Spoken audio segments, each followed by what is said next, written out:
Welcome to this deep dive. We're looking today at some material you sent over, detailing, well, quite a story around the 2025 IPL final. Yeah, it's a powerful sequence of events. Incredible highs, almost immediately followed by really unimaginable lows. Exactly. Tragedy back to back. It's such a stark contrast in just, 48 hours? The material sets it up clearly. The absolute peak of sporting success, something they'd waited 18 years for. Right. And then almost instantly it turns into just devastating loss. Let's start with that high point then, the triumph. The material focuses on June 3rd, 2025, the IPL final match day. Okay. And the venue, Narendra Modi Stadium in Ahmedabad. That's the one. Yeah. And the teams were Royal Challengers Bengaluru RCB playing against Punjab Kings. RCB batted first, right? Put up 190. Yep, 190 runs.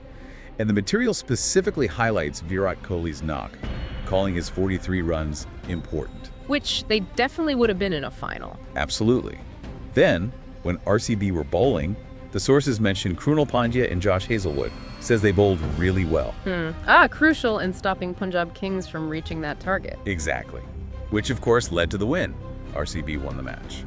And the big deal here, stressed in the material, wasn't just winning the final, but that this was their first ever IPL championship. First time.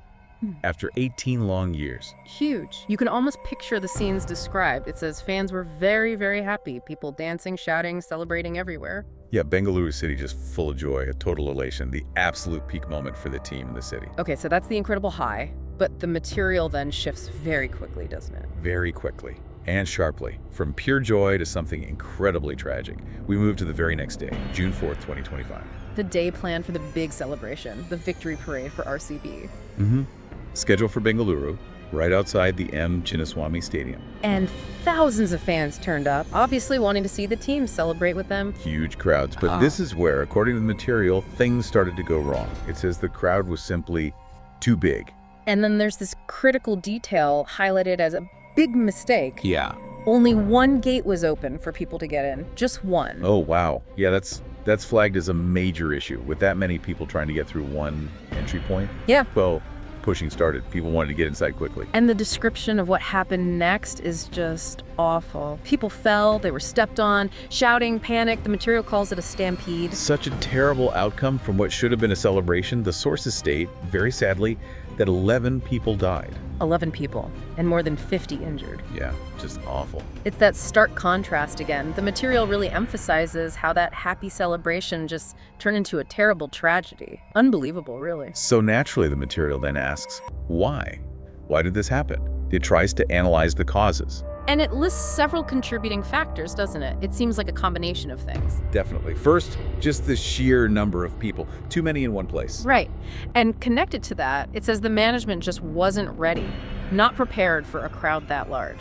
Which ties directly back to that point about the single open gate. Yeah. Clearly identified as a big mistake. Yeah. And it also mentions a lack of sufficient personnel, not enough police or safety staff. Correct. And then the immediate cause, the trigger, was the crowd dynamics itself, the pushing that led to the stampede. The material really connects these dots.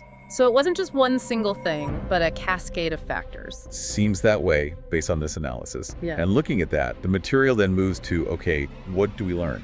What needs to change?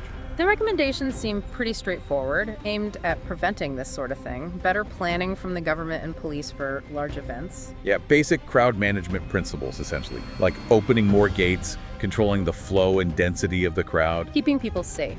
That's the bottom line, isn't it? Absolutely. The core message coming through is that events like this must be safe. Celebrations shouldn't end in grief. Safety has to be the top priority. And the materials seems to crystallize this into two main lessons, things to take away from this whole incident. What are they? First, celebrate, yes, but do it carefully, with awareness. Makes sense. And second, perhaps the bigger point hammered home by the tragedy. Life is precious.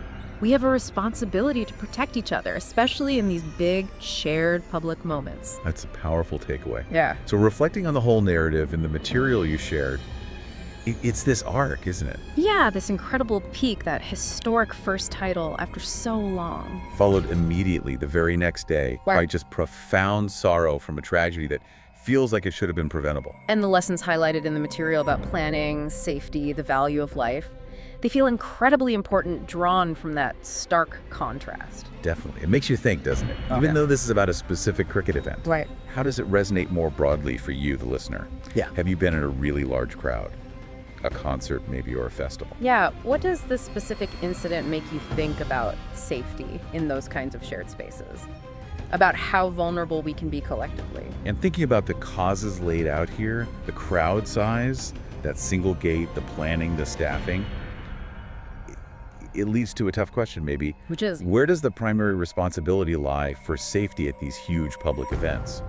How much is on the organizers versus, say, individual behavior in the crowd? That's a really interesting point. And building on that, what kind of planning should be absolutely mandatory, not negotiable, to stop celebrations turning into tragedies like this? Something for you to think about.